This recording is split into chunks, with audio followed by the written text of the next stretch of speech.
আব্বু এখন তোমার কেমন লাগতেছে? ভালো লাগতেছে। এখন কি এখন কি ব্যথা করে? বলো ব্যথা করে? জোরে বলো। ব্যথা করে না।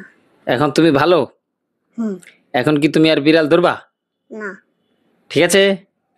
যারা বিড়াল পালছেন তাদের উদ্দেশ্যে বলতে চাই, বিড়াল থেকে একটু সাবধানে থাকতে হবে। বিশেষ করে ছোট যারা ছেলে রয়েছে, দেখুন ওর এই জায়গায় একটা আঁচড় মেরেছে। তো আলহামদুলিল্লাহ আমি একজন হোমিওপ্যাথিক ফিজিশিয়ান।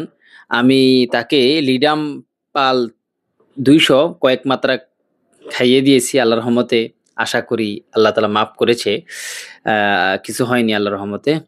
তো যাদের ঘরে বাচ্চা রয়েছে বিশেষ করে, বা বিশেষ করে এ সমস্ত বাচ্চাদেরকে আপনার বিড়াল থেকে একটু দূরে রাখবেন।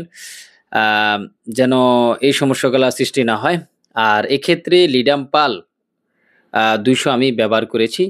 তো আপনারা অবশ্যই যদি কোনো ক্ষেত্রে বিড়ালের আঁচড় লাগে তাহলে লিডাম পাল ২০০ ২-৩ মাত্রা খেলে আশা করি এর বিষক্রিয়া নষ্ট হয়ে যাবে ইনশাআল্লাহ তাআলা।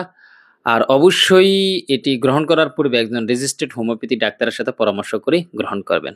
আব্বু এখন তোমার কেমন লাগতেছে? ভালো লাগতেছে। এখন কি ব্যথা করে?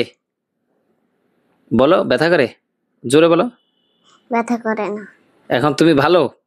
হুম। এখন কি তুমি আর বিড়াল ধরবা? না। ঠিক আছে? একটা হাসি হুম। দাও। ঠিক আছে।